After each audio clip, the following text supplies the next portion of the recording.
You know, bank scams are on the rise during the pandemic. American Bankers Association cybersecurity expert Paul Benda is here to give us tips to avoid getting caught in a phishing scam and reveal a first of its kind new anti-fraud initiative to protect consumers. Good morning, Paul. Good morning, James. So, Paul, how common are phishing scams and has the COVID-19 pandemic increased their frequency?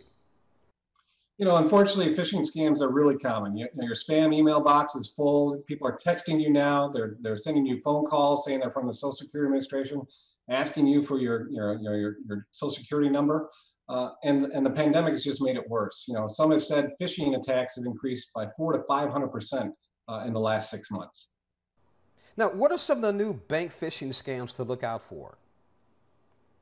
What you got to look for, these scammers really try and they craft targeted attacks at you, and they try and instill a sense of urgency. You'll say, provide us your PIN to unlock your account. If you don't act now, your account's going to be closed, or your money's going to be gone.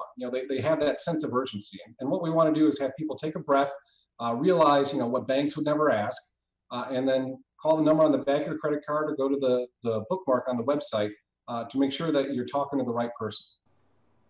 Now, how is the banking industry protecting consumers from scams? Sure, we're doing this in two ways, James. One is, banks invest billions of dollars on cybersecurity measures to protect your account. That's part of the way you get fraud alerts when you've made an unusual transaction. Your bank alerts you of that.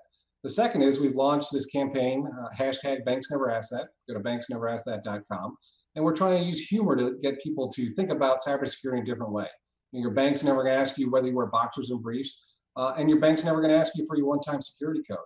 We're really excited. It's the largest consumer protection initiative ABA has ever done. We've got around 1,500 banks participating, and we're hoping to reach 7 in 10 banking customers across the nation. Now, what should someone do if they think they're being targeted with a scam?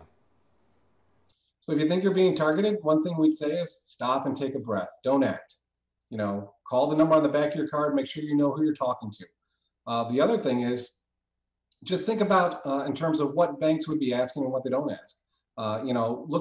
Make sure you're tracking those transactions that occur on your account. And if you see anything suspicious, call your bank up and make sure you're calling them and not talking to someone who's called you. Now, tell us more about your campaign. So it's banksneveraskThat.com. We've got some great videos on there. We've got a butter hot tub.